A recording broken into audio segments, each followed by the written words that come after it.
यजामहे सुगन्धिं पुष्टिवर्धनम्। नमस्कार फ्रेंड, बहुत बहुत स्वागत अभिनंदन मेरे चैनल एस्ट्रो रेखा में। फ्रेंड्स, 13 अप्रैल 2022 को कलयुग का राजा राहु कर रहा है राशि परिवर्तन। अब देखिए, 13 अप्रैल 2022 को राहु वृष राशि से निकलकर मेष राशि में प्रवेश करने जा रहे हैं।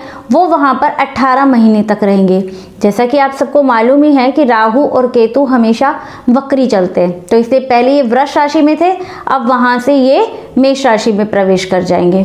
अब देखिए, जब ये राहु अपना 18 महीने का गोचर मेष राशि में पूर्ण करेगा, उस समय ये मेष राशि में तो रहेगा ही रहेगा, इसके साथ साथ 4 प्रमुख नक्षत्रों से भी गुजरेगा। सबसे पहले ये सूर्य के नक्षत्र कृतिका नक्षत्र में जाएंगे, राहु का गोचर होगा। उसके पश्चात ये शुक्र के नक्षत्र भरणी नक्षत्र में गोचर करेंगे। उसके पश्चात ये केतु के नक्षत्र में प्रवेश करेंगे और फिर सबसे अंत में अपने स्वयं के नक्षत्र में भी प्रवेश करेंगे। अब देखिए, जब ये मेष राशि का प्रभाव तो 12 राशियों पर रहेगा ही रहेगा, लेकिन जब ये सूर्य के नक्षत्र में प्रवेश करेंगे तो उस समय कहीं ना कहीं आपके सूर्य की जो राशि है सिंह राशि का प्रभाव भी कुछ ये अपने फलों में प्रदान करेंगे। उसके पश्चात जब ये शुक्र के नक्षत्र में प्रवेश करेंगे तो कहीं ना कहीं शुक्र की राशियों से संबंधित प्रभाव भी ये आपको प्रदान करेंगे। तो इसी प्रकार से इनके फलों में जैसे जैसे ये जब केतु के नक्षत्र में जाएंगे तो केतु से संबंधित फल भी प्रदान करेंगे। कलयुग में राहु की शक्ति असीमित है। राहु पल में चाहे तो किसी को रंक से राजा बना दे और राजा से रंक, क्योंकि राहु हमेशा जो भी अपने फल देता है वो अचानक से देता है। तो चलिए फ्रेंड, आज इस वीडियो में हम बात करते हैं तुला राशि, वृश्चिक राशि और धनु राशि के बारे में। तो सबसे पहले शुरू करते हैं तुला राशि के बारे में। तुला राशि के लिए राहु का ये गोचर उनके 7वें हाउस में हो रहा है। अब देखिए, 7वें हाउस से हम क्या देखते हैं? 7वें हाउस से हम वैवाहिक जीवन के बारे में विचार करते हैं। इसके अलावा हम पार्टनरशिप के बारे में विचार करते हैं और हम डेली का जो रोजगार होता है, जो डेली इनकम होती है, उसको भी हम कहीं ना कहीं 7th हाउस से ही देखते हैं। अब देखिए, जब 7वें हाउस में राहु का गोचर होगा तो ये कुछ ट्रिकी गोचर होगा, कुछ आपको परेशानियों भरा होगा। अब यहाँ पर राहु देव बैठकर आपके वैवाहिक जीवन में परेशानी उत्पन्न करेंगे। आपके पार्टनर से कुछ कारोबार संबंधी जो भी पार्टनर इत्यादि उससे कुछ समस्याएं हो सकती हैं, कुछ मिसअंडरस्टैंडिंग उत्पन्न हो सकती है। अब यदि फ्रेंड्स वैवाहिक जीवन में पहले से कोई समस्या यदि आपके चल रही है तो ये वो पीरियड काल होगा 18 महीने, उसमें ये समस्या बहुत अधिक कष्टदायक हो जाएगी। और यदि कुंडली में और भी ग्रहों की स्थिति कुछ खराब है तो ऐसे में कुछ अलगाव या थाना तहसील की नौबत भी बन सकती है। इसके अलावा आपके जो डेली इनकम है उसके भी स्रोतों को कहीं ना कहीं ये राहु अपना प्रभावित करेगा। अब देखिए, यदि हम सावधानी की बात करें तो सावधानी यही है कि वैवाहिक जीवन में सामंजस्य बिठाकर चलें। लेकिन यदि आपका पहले से कोई झगड़ा इत्यादि कोई विवाद चल रहा है तो इस समय कोई नया बड़ा निर्णय उठाने से बचें, क्योंकि इस समय हो सकता है कि यहाँ पे बैठे हुए राहु आपको से कोई गलत निर्णय करवा दे। इसके अलावा कोई पार्टनरशिप, नई पार्टनरशिप या कोई नई डील इत्यादि ऐसी करनी है कि जिसमें आपको पार्टनरशिप में आपको डील इत्यादि करनी है तो उससे बचें। यदि इस समय पे आप कोई नई पार्टनरशिप करते हैं, कोई डील इत्यादि करते हैं तो उसमें फिर आपके लिए परेशानियों भरी समय होगा और कहीं ना कहीं आपका पैसा ब्लॉक हो जाएगा। 7वें हाउस से राहु की पंचम दृष्टि आपके 11th हाउस पे पड़ेगी तो कहीं ना कहीं आपके लाभ के रास्तों को रोकेंगे ये राहु। अब देखिए, 7वीं दृष्टि जब आपके लगन पे पड़ेगी तो आपके मति भ्रम दुविधा की स्थिति बनाएगी। कुछ स्वास्थ्य संबंधी समस्याएं भी आपको दे सकते हैं। इसके अलावा आपके ऊपर एक प्रेशर सा रखेंगे, आप कोई भी निर्णय नहीं ले पाएंगे। 7वें हाउस में बैठे राहु की जब 9वीं दृष्टि आपके 3rd हाउस में पड़ेगी तो ये आपकी मेहनत बढ़वाएगी। अब आपकी मेहनत ज्यादा होगी और लाभ कम होगा। इसके अलावा आपके अपने छोटे भाई बहनों से भी कुछ विवाद हो सकता है, क्योंकि 3rd हाउस से हम छोटे भाई बहनों का भी विचार करते हैं। यात्राओं से आपको फालतू की यात्राएं होंगी, मतलब लाभ कम होगा जबकि नुकसान अधिक होगा। तो सावधानी वही है कि आपको कोई अंडर द टेबल डील करने से बचना चाहिए और कोई नया निर्णय ना लें आप। फ्रेंड्स, अब बात करते हैं हम वृश्चिक राशि की। वृश्चिक राशि के जातकों के लिए राहु का ये गोचर आपके 6 हाउस में हो रहा है। अब देखिए, आप सभी को मालूम है कि 6 हाउस में राहु गोचर करते समय अपने बेहद शुभ परिणाम देने वाले होते हैं। तो इस समय आपके राहु के गोचर के ये 18 महीने बेहद शुभ होने वाले हैं। अब देखिए, आप बड़े सिस्टमेटिक ढंग से कार्य करेंगे और ऐसा जब आप कोई कार्य को सिस्टम से कार्य करेंगे तो उसकी आपको तारीफ भी मिलेगी। आपके अंदर कार्य करने की ललक जागृत होगी। उसके साथ साथ आपका कार्य व्यवसाय भी उन्नति करेगा। साथ ही साथ आप जो भी कार्य करेंगे उसमें नए नए रास्ते खुलेंगे। मतलब आपको आय भी अनेक स्रोतों से प्राप्त होगी। अब देखिए, 6 हाउस से हम शत्रु का विचार भी करते हैं। तो यहाँ पे जब राहु गोचर करेंगे तो ऐसे में आपको शत्रुहंता बनाएंगे। आपके शत्रु स्वयं ही चुप हो जाएंगे।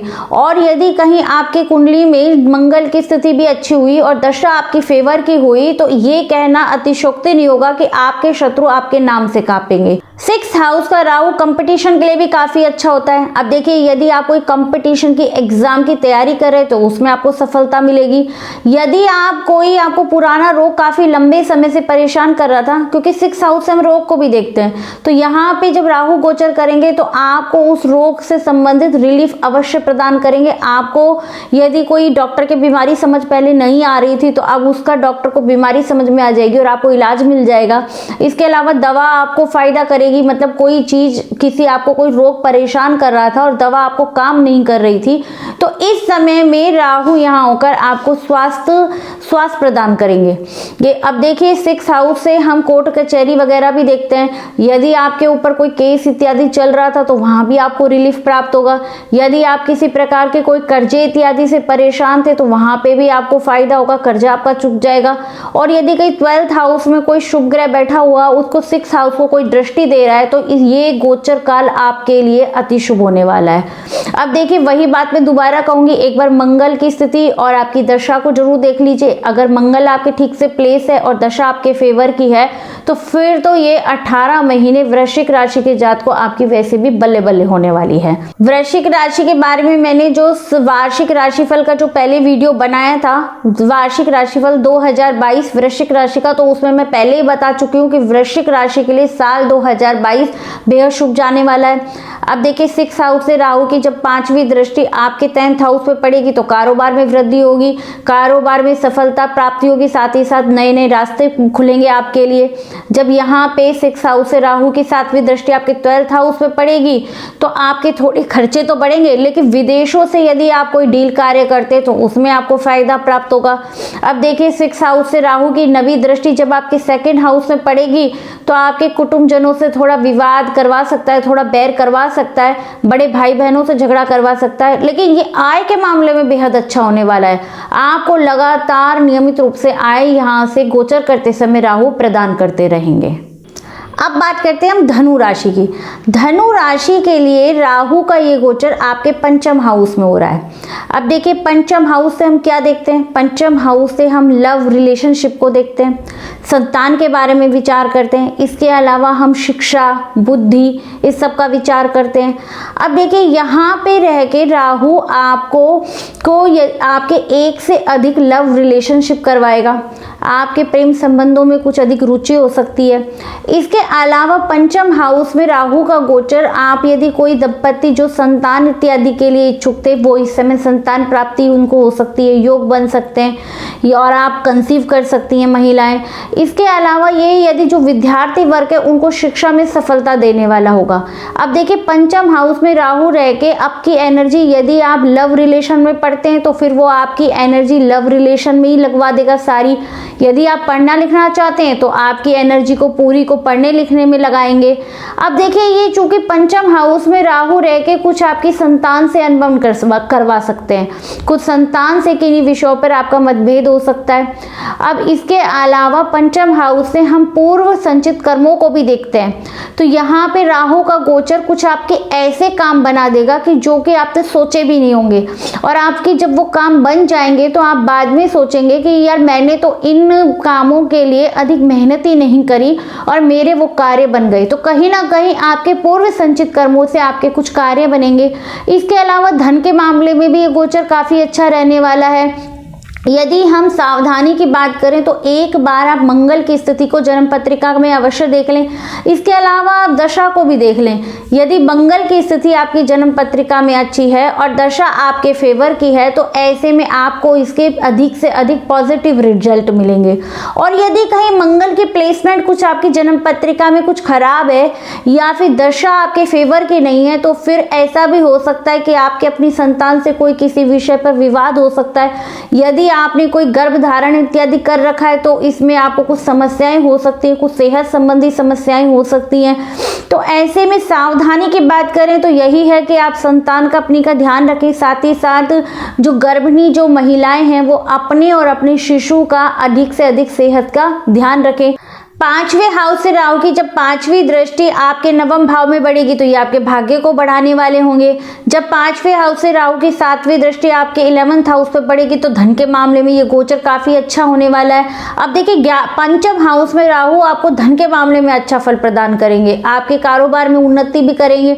जब 11th हाउस पे इनकी सातवीं सीधी दृष्टि पड़ेगी तो आपके ये आय के मार्ग खोलेंगे।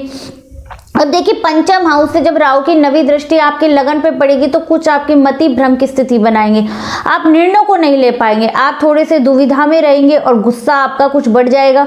अब सावधानी की बात वही है कि अपने और अपनी संतान की सेहत का ध्यान रखें और साथ ही साथ जन्म पत्रिका में एक बार मंगल और दशा की स्थिति को अवश्य देख लें।